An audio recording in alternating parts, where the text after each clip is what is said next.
Puji Tuhan, Shalom Bapak Ibu, Saudaraku yang kekasih, dimanapun saudaraku berada, salam sejahtera di dalam Tuhan Yesus Kristus melimpah atas hidup Bapak Ibu Saudaraku semua. Saudara yang kekasih, kita percaya bahwa kita saat ini sedang mengalami dan sedang terjadi pemulihan dalam gereja Tuhan. Sebab orang percaya dipulihkan agar mereka dapat memulihkan orang lain, memulihkan bangsa-bangsa, dipulihkan untuk memulihkan. Saudara yang kasih Tuhan, pandemi yang terjadi yang Tuhan izinkan itu ternyata juga sebenarnya untuk membentuk gereja Tuhan agar makin bertumbuh. Saudara, memang ada yang karena pandemi, karena krisis, karena keadaan malah meninggalkan Tuhan. Ada juga yang meragukan Tuhan, berpikir Tuhan tidak menolong, kenapa semuanya ini terjadi, seolah-olah yang disalahkan Tuhan. Tapi sebenarnya kalau kita berpikir dengan penuh hati-hati, dengan berpikir dengan benar, sebenarnya melalui pandemi Tuhan juga mau menunjukkan pemeliharaannya pada kita. Kalau dalam kondisi normal semuanya baik-baik saja, semuanya tercukupi, tidak ada persoalan, saudara, orang mungkin mudah berkata, ya Tuhan itu baik ya. Tapi juga dalam satu sisi, ketika semuanya baik-baik saja seperti itu, kadang juga ada orang malah mereka lupa dengan Tuhan. Kenapa? Karena keadaan yang nyaman membuat banyak orang tidak fokus akan kehidupan rohaninya. Selain itu juga saudara dikasih Tuhan, orang yang tidak mengenal Tuhan, mereka melihat semuanya baik-baik saja. Mereka mungkin juga berpikir seolah-olah tidak perlu Tuhan karena sudah berjalan dengan baik. Baik yang hidup di dalam Tuhan maupun yang hidup jauh dari Tuhan, mungkin semuanya berjalan normal-normal saja. Akan tetapi ketika Tuhan izinkan terjadi yang namanya krisis, terjadi yang namanya badai, maka akan nampak aslinya. Orang yang hidupnya sudah bergantung pada Tuhan, mereka tidak akan takut. Tapi mereka yang hidupnya bergantung pada kekuatan sendiri akan kebingungan. Nah, dalam hal ini ada yang kemudian mencari Tuhan. Mereka mengusahakan perubahan kehidupan rohani. Tapi ada juga yang malah menjauh dari Tuhan, menyalahkan Tuhan. Kenapa ada badai? Kenapa keadaan yang nyaman menjadi tidak nyaman? Padahal sebenarnya melalui badai yang Tuhan izinkan terjadi, Tuhan mengajar gereja, orang percaya untuk mereka belajar bergantung pada Tuhan. Tuhan mengajar pada umatnya untuk menaruh harapannya pada Tuhan, bukan bersandar pada kekuatan sendiri. Melalui pandemi yang terjadi, Tuhan mengajar bahwa sebenarnya keamanan, perlindungan itu ada pada Tuhan. Saudara yang kasih Tuhan, saya mendengar ada anak Tuhan berkata, nanti akan ada pengetatan lagi karena vaksinasi itu sebenarnya perlu diimbus, dan 6 bulan setelah divaksin itu maka kualitas vaksin itu di dalam tubuhnya bisa menurun. Yang kedua, bahwa virus itu berganti baju. Ketika varian pertama diketemukan di Wuhan, kemudian masuk ke dalam diri seseorang, maka virus itu dia berbeda dengan bakteri. Virus itu punya kemampuan untuk beradaptasi ketika dia masuk dalam sel seseorang, karena memang virus perlu sel untuk dia berinang. Maka virus itu akan bermutasi. Dan ketika virus itu keluar, maka dia sudah menjadi mutasi virus yang baru. Ketika masuk dalam tubuh orang lain, dia akan bermutasi lagi. Maka sebenarnya kalau kita perhatikan, kok muncul varian ini, varian itu, varian ini lagi. Dulu ada varian Wuhan, kemudian kita mengenal varian Delta, muncul lagi varian Kappa, ada lagi varian ini dan itu. Saudara, ada seorang dokter yang saya tanya mengatakan, kalau orang sudah divaksin apakah bisa kenapa? Oh bisa. Kenapa? Karena virus itu bermutasi. Vaksin yang dipakai dulu itu untuk varian yang diketemukan dulu, tapi varian yang baru kini baru dibuat vaksinnya. Dan orang yang pernah kena virus dulu bisa kena lagi. Kenapa? Karena jenis virusnya sudah berbeda, bermutasi lagi. Nah, saudara, mungkin hal seperti ini bisa membuat orang menjadi takut. Tapi sebenarnya inilah salah satu yang Tuhan izinkan terjadi untuk mengajar kepada kita bahwa sebenarnya perlindungan, keamanan itu ada pada Tuhan. Ketika kita bergantung pada Tuhan, maka seperti Alkitab katakan, Tuhan itu tempat pelindungan yang teguh. Maka melalui krisis, melalui badai yang terjadi, di satu sisi sebenarnya Tuhan mau mengajar gereja, mengajar kita untuk hidup bergantung pada Tuhan, untuk hidup berserah pada Tuhan, menaruh harapannya pada Tuhan. Sebab seringkali dalam kondisi normal, kondisi nyaman, orang mereka tidak memperhatikan hal itu. Mereka sibuk dengan dirinya sendiri. Tapi Tuhan, kalau boleh saya katakan, kadangkala membuat improvisasi seperti dalam dunia seni musik. Kadangkala Tuhan izinkan terjadi improvisasi. Biar apa? Biar kita bergantung pada Tuhan, bersandar pada Tuhan. Jadi itu sebenarnya justru wujud bagaimana Tuhan itu menginginkan kita tetap dekat dengan Dia sehingga kita mengalami kebaikan Tuhan. Tapi saya percaya waktunya pun akan tiba ketika Tuhan izinkan badai terjadi, maka satu saat Tuhan juga akan memulihkan. Sebab saya percaya segala sesuatu ada masanya. Ketika Tuhan mengizinkan satu badai terjadi dalam sejarah manusia, maka juga akan ada waktunya. Pemulihan pasti akan terjadi. Dan saya percaya Bapak Ibu yang dikasihi Tuhan, inilah waktu-waktu pemulihan sedang dikerjakan dalam gereja Tuhan.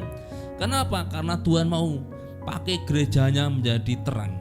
Tuhan mau pakai gerejanya menunjukkan kebenaran yang nyata, yang hidup. Tuhan mau tunjukkan kebenaran itu melalui kita. Sebab gereja, yaitu kita, adalah wakil Kristus di dunia, sebagai duta kerajaan Allah, sebagai cita Kristus atau suratan Kristus yang dapat dibaca oleh semua orang. Kalau Tuhan mau pulihkan dunia, Tuhan pasti juga pulihkan kita lebih dahulu. Nah, kita akan melihat berkat-berkat yang Tuhan berikan ketika kita dipulihkan. Ketika pemulihan terjadi, segalanya menjadi seperti baru. Yang hilang ditambahkan, dikembalikan. Nah, kita akan melihat berkat-berkat itu. Kita akan kembali membaca kitab Amos pasal 9 sebagaimana dalam ibadah minggu pernah saya sampaikan. Kita lihat di ayat yang lain. Amos 9 ayat 13 dan 14. Saya akan bacakan di dalam kitab Nabi Amos pasal 9 ayat 13 dan 14. Saya mendapat berkat banyak dari perikop ini. Saya bacakan firman Tuhan demikian. Sesungguhnya waktu akan datang, demikianlah firman Tuhan, bahwa pembajak akan tepat menyusul penuai dan pengirik buah anggur penabur benih. Gunung-gunung akan meniriskan anggur baru dan segala bukit akan kebanjiran. Aku akan memulihkan kembali umatku Israel. Mereka akan membangun kota-kota yang licin tandas dan mendiaminya. Mereka akan menanami kebun-kebun anggur dan minum anggurnya. Mereka akan membuat kebun-kebun buah-buahan dan makan buahnya. Bapak Ibu saudaraku yang dikasihi Tuhan, di ayat 14 dikatakan bahwa sesungguhnya waktu akan datang, demikianlah firman Tuhan. Ayat 14, aku akan memulihkan kembali umatku Israel. Kita percaya inilah waktu pemulihan. Tuhan sedang memulihkan gerejanya. Ketika kita menjadi orang percaya, maka kita disebut Israel rohani. Kamu yang dahulu jauh sekarang menjadi dekat. Rasul Paulus mengatakan kita itu seperti disetekkan, dicangkokkan kepada Israel, sehingga kita melalui Kristus menjadi Israel rohani, sehingga berkat-berkat yang dijanjikan Tuhan kepada Abraham, Ishak, Yakub, yaitu Israel, dapat kita nikmati. Nah, di sini dikatakan sesungguhnya Tuhan akan memulihkan. Apa makna pemulihan itu sebenarnya? Ketika kita berbicara tentang pemulihan, maka kita harus mengerti makna pemulihan. Dan kita merindukan yang namanya berkat pemulihan itu. Tapi mari kita mengerti lebih dahulu tentang pemulihan itu. Bapak Ibu Saudaraku yang kekasih, kata memulihkan dalam bahasa aslinya itu syub. Syub sederhananya itu adalah kembali, atau boleh dikatakan dikembalikan lagi ke semula. Kalau janji Tuhan kepada umat Israel, Tuhan berjanji memulihkan Israel, dan itu terjadi. Ketika zaman Raja Sedekia, mereka dibawa ke Babel dengan jarak yang cukup jauh. Ada pendapat yang mengatakan Babel secara geografis saat ini kurang lebih di daerah sekitar Irak atau Iran di Persia. Dari Yerusalem sampai ke Irak itu memakan perjalanan yang cukup jauh. Kalau naik pesawat saja kira-kira di atas 3 jam, saudara. Berarti itu perjalanan cukup jauh. Saudara yang dikasihi Tuhan, ketika mereka dibawa ke tempat yang sangat jauh, mungkin orang berpikir tidak akan mungkin lagi akan berdiri Israel. Tapi kita tahu sejarah mencatat tanggal 31 Mei tahun 1948 sudah berdiri negara Israel. Bukan itu saja, ketika zaman Esra, Nehemia, orang-orang yang dibuang itu mereka juga kembali. Pada zaman pemerintahan Koresi, maka orang-orang yang dibawa ke Babel juga kembali. Nah, inilah pemulihan, kembali lagi ke tempat semula. Nah, dalam konteks keselamatan, kita dipulihkan artinya kita dikembalikan sebagai anak kekasih Allah. Saudara yang kekasih, ketika Adam jatuh ke dalam dosa, maka hubungan bapa dan anak itu rusak. Kalau boleh disebut mungkin juga putus. Karena apa? Manusia dibuang, dia menjadi seteru Allah. Tapi melalui korban salib Tuhan Yesus, kita dipulihkan. Hubungan yang rusak tadi dikembalikan lagi seperti semula di dalam Kristus. Sehingga Rasul Paulus mengatakan kita dapat kembali memanggil Allah sebagai Bapa. Ya Aba, ya Bapa. Kedudukan sebagai anak yang hilang itu sudah dikembalikan melalui korban salib. Sehingga kita disebut anak Allah. Rasul Yohanes menulis dalam pendahuluannya di kitab Yohanes bahwa barang siapa yang menerimanya, yaitu menerima Tuhan Yesus, maka dia diberi kuasa atau diberi hak untuk menjadi anak-anak Allah. Dan Rasul Paulus mengatakan kita dapat menyebut dia ya Aba, ya Bapa. Dan Rasul Paulus lebih lanjut mengatakan, dan jika kita adalah anak, maka kita juga adalah ahli waris, yaitu orang-orang yang dapat dan berhak menikmati janji-janji Allah. Itulah pemulihan, dikembalikan menjadi seperti semula. Tapi makna syub itu juga punya arti spiritual relations, hubungan rohani yang dikembalikan.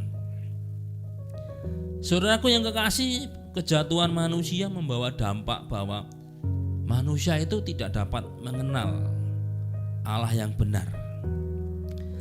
Mereka hanya berdoa agar ditunjukkan jalan yang lurus. Tunjukkanlah kami jalan yang lurus, ya.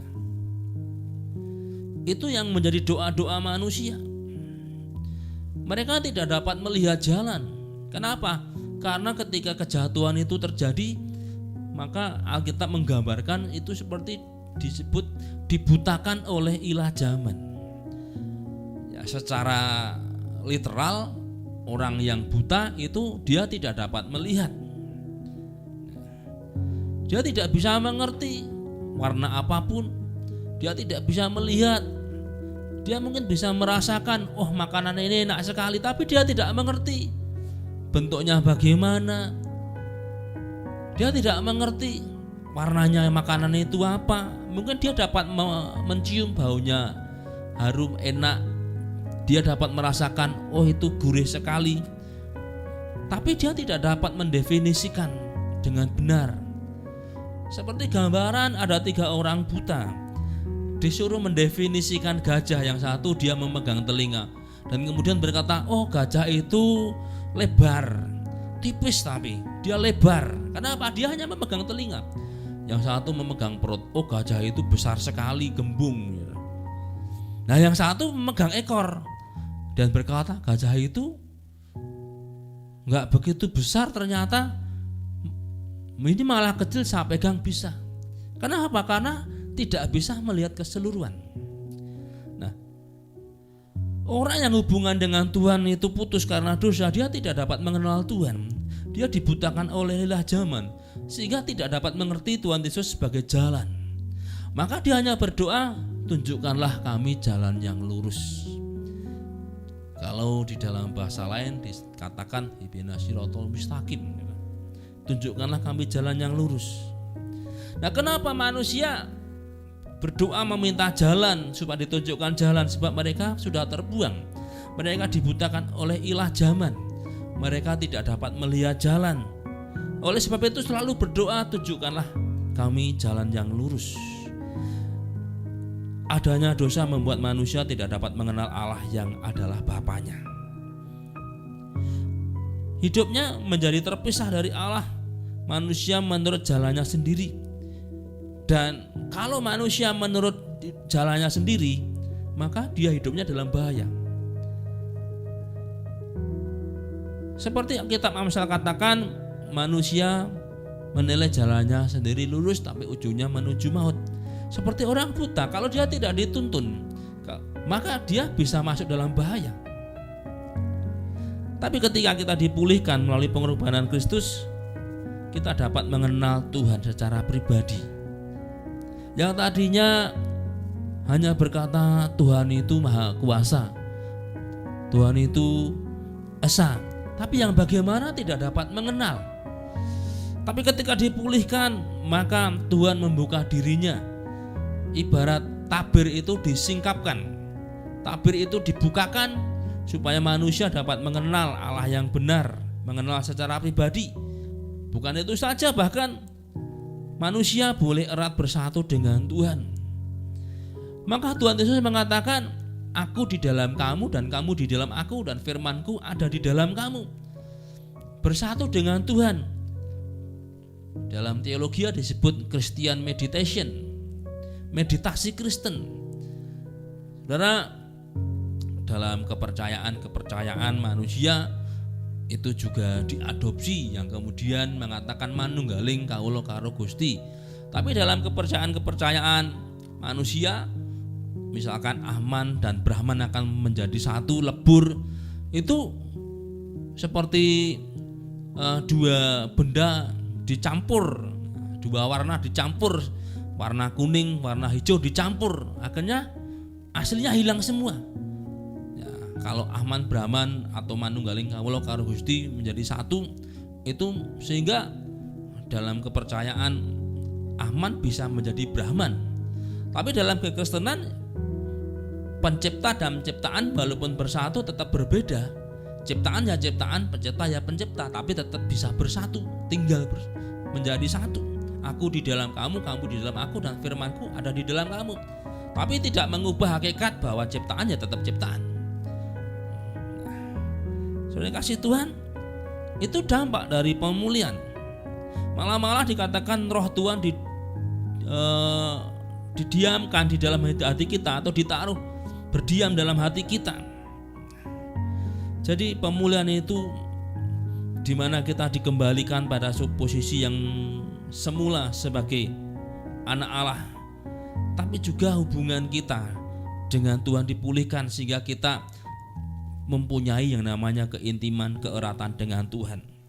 Ketika Adam jatuh dalam dosa, maka Allah yang pertama ketika manusia belum jatuh dosa, ada kehangatan, ada keeratan, maka Allah terpaksa mengusir manusia. Tapi setelah dipulihkan, maka Allah membuka dirinya. Allah membuka dirinya kenapa? Karena yang berkorban itu Allah. Manusia tidak dapat memulihkan dirinya sendiri dengan pengorbanannya. Tapi Allah sekali dia berkorban, maka Allah membuka dirinya untuk kembali ada hubungan yang hangat Allah dengan manusia, pencipta dan ciptaan. Jadi kedudukan kita sebagai kekasih Allah dikembalikan lagi. Apa yang hilang dikembalikan. Itulah gambarannya anak yang hilang, yang dahulunya mati dia hidup kembali, yang dahulunya jauh maka dia kembali dekat. Maka Bapak Ibu Saudara yang dikasihi Tuhan, kalau kita sudah dikembalikan, keeratan yang hilang sudah kembali, maka berkat sebagai anak itu dapat kita nikmati. Seperti Rasul Paulus katakan, dan jika kita adalah anak maka kita juga adalah ahli waris. Pasti akan ada berkat-berkat pemulihan yang menyertai kita.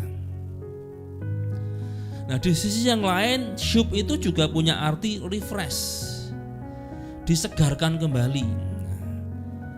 Kalau Bapak Ibu Saudara mempunyai komputer atau laptop, kalau kita klik kanan mouse kita itu nanti akan ada pilihan, salah satunya refresh. Nah, refresh itu digunakan sebenarnya untuk menyegarkan komputer kita agar performa komputer itu bisa baik.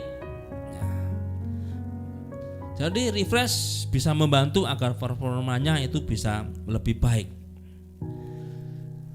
Saudara yang kasih Tuhan, kita juga perlu di refresh. Hubungan kita dengan Tuhan harus kita refresh. Apa artinya? Aktivitas kita, kegiatan kita mungkin padat, saudara. Tapi kadangkala juga itu membuat hubungan kita dengan Tuhan terganggu. Ada satu ilustrasi yang pernah saya baca di Warta Jemaat. Ada seseorang di mana Tuhan ingin sekali bersama-sama dengan orang itu. Begitu bangun, orang itu, wah saya punya banyak kerjaan, maka dia segera bersiap-siap. Tuhan sudah menunggu, pengen sekali ngobrol, ngomong-ngomong, tapi orang ini berkata, wah saya harus segera bekerja Tuhan. Akhirnya dia bekerja di tempat pekerjaannya, dia bekerja dengan serius, dia lupa bahwa Tuhan ada bersama dengan dia. Tuhan ingin membantu pekerjaannya, tapi dia begitu sibuk dengan pekerjaannya, sehingga sampai kemudian dia selesai mengerjakannya, dia kelelahan, kemudian dia pulang, dan kemudian dia ketemu dengan orang lain. Tuhan pengen ngomong-ngomong dengan orang itu, Tuhan tunggu dulu Tuhan, ini saya masih ada acara dengan teman-teman saya, nanti malam saja Tuhan, mesti ada waktu saya mau bercakap-cakap dengan Tuhan.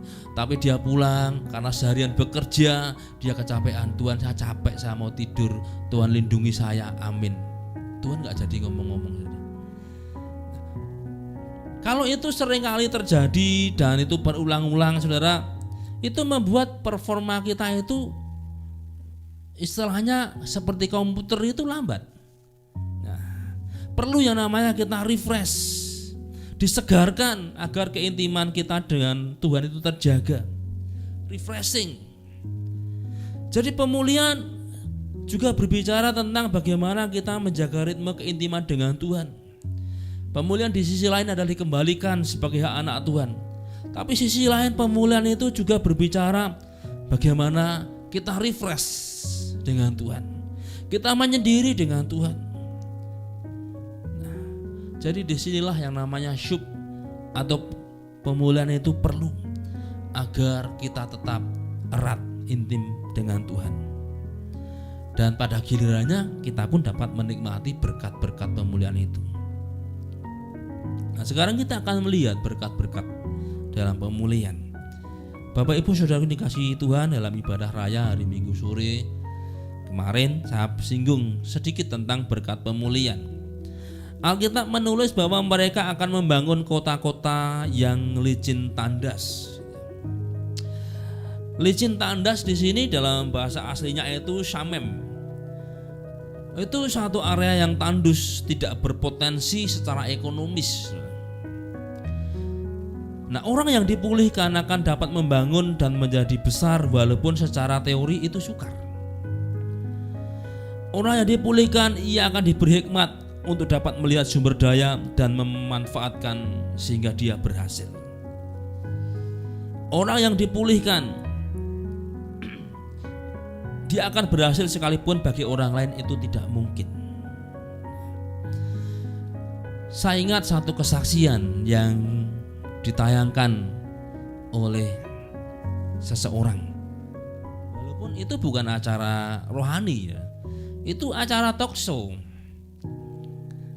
Andi F. Noya ketika mewawancarai seseorang anak Tuhan yang bernama Insinyur Ciputra yang sekarang sudah dipanggil Tuhan.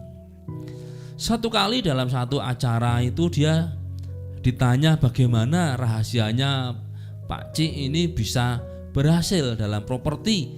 Karena Pak Cik memulai ketika Indonesia krisis, kok justru berani?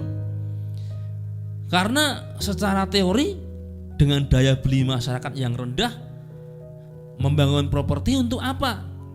Itu secara teori dan bisa kita mungkin berpikir ya benar. Waktu itu Indonesia sedang mengalami krisis, dolar yang tadinya 2.000 bisa melambung sampai 20.000 saudara. Dan kemudian turun sampai sekarang nggak pernah lepas dari 14.000, 13.000, nggak pernah lagi kembali ke 2.000. Nah, ketika masa krisis itu justru Insinyur Ciputra memulai bidang properti. Nah, orang berkata, wah ini salah strategi, itu menurut manusia. Tapi ketika diwawancari oleh Andi F. Noya, beliau berkata, ketika terjadi krisis itu maka saya bertobat. Saya menerima Yesus sebagai Tuhan dan Juru Selamat saya. Saudara, itu bukan acara tayangan rohani, bukan kesaksian seperti acara-acara yang lain. Itu adalah acara talk show. Tapi dia mengatakan, saya bertobat, saya menerima Yesus sebagai Tuhan. Dan saya berdoa, saya mau bagaimana? Bangsa kita sedang krisis, mau usaha apapun seringkali susah. Kenapa? Karena nilai dolar masih tinggi. Tapi beliau mengatakan Tuhan memberikan hikmat. Maka mulailah dia dengan bisnis properti. Orang mengatakan, wah ini salah perhitungan. Kenapa? Daya beli masyarakat rendah, orang masih krisis kok malah bikin properti, siapa yang mau beli? Tapi saudara yang kasih Tuhan, yang terjadi justru apa yang menurut manusia itu tak mungkin. Seperti Samem, licin dan tandus, tidak berpotensi, justru orang kemudian menyebut Ciputra adalah bapak properti Indonesia. Dia yang menjadi pionir dalam bisnis properti sampai sekarang ini. Dan walaupun beliau ini sudah dipanggil Tuhan, bisnisnya tetap berkembang. Bukan hanya di Indonesia, tapi beberapa negara, di Thailand, di Malaysia, di Vietnam, itu juga mengembangkan propertinya. Saudara yang kasih Tuhan, itulah yang namanya orang yang diurapi, orang yang dipulihkan. Dia akan membangun kota-kota yang licin tandas. Dia mampu memanfaatkan sumber daya yang ada untuk berhasil. Orang yang dipulihkan akan berhasil sekalipun orang lain atau bagi orang lain itu tidak mungkin. Kemudian yang kedua juga dikatakan ada berkat yang besar bagi orang yang dipulihkan. Dikatakan bahwa pembajak akan menyusul penuai, pengirik buah anggur dan penabur benih akan bersama-sama. Saudara, inilah gambar percepatan ilahi. Orang yang dipulihkan akan dibawa dalam percepatan ilahi.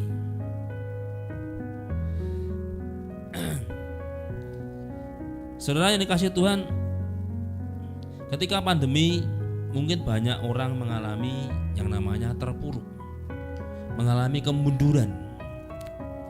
Tapi ketika pemulihan terjadi, mereka akan dibawa dalam percepatan ilahi. Mereka bukan hanya bangkit dari keterpurukan, tapi mereka akan mengejar dan mendapatkan kembali apa yang hilang. Bahkan akan terjadi percepatan dalam pekerjaan mereka. Kalau boleh digambarkan, ketika baru mengusahakan, mereka pun dapat menikmati apa yang mereka usahakan. Yang ditabur bukan hanya menghasilkan buah, tapi hasilnya akan dinikmati dengan cepat. Dalam versi The Message itu ditulis, di setiap tempat engkau melihat berkat.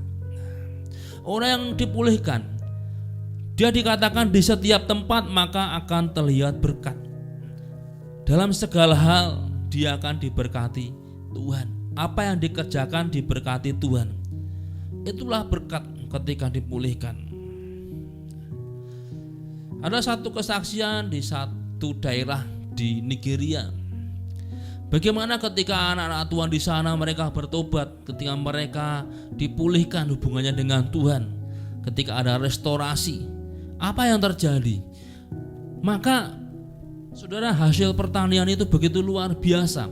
Satu hal yang menarik, itu muncul tanaman-tanaman yang mereka tidak pernah kenal sebelumnya. Dan ketika diteliti, para pakar mengatakan, oh ini karena apa? Benih dari tanaman ini, dari buah ini tertimbun dalam tanah sudah ratusan tahun. Benih itu tidak mati. Dan ketika tanah itu mendapat siraman air, saya percaya mereka juga sudah kena hujan beberapa waktu tapi juga tidak muncul. Tapi karena memang saya percaya ketika pemulihan terjadi, maka benih yang sudah tertimbun tanah ratusan tahun itu akan tumbuh dengan sendirinya. Dan generasi yang hidup pada masa itu, pada masa kini, itu mereka belum melihat buah itu. Karena mereka teliti buah itu sangat manis. Saudara, ketika dipulihkan, maka Tuhan itu memberkati apa yang kita kerjakan. Yang dahulu hilang bukan hanya kembali, tapi malah juga diberi sesuatu yang baru. Maka dikatakan di sini bahwa anggur yang baru Tuhan berikan.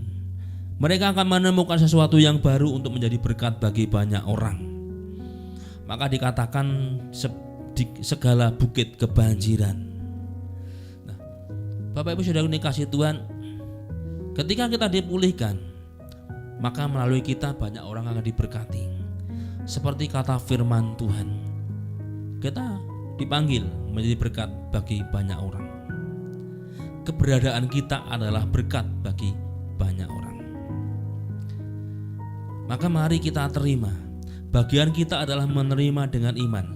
Kenapa? Alkitab menulis sesungguhnya.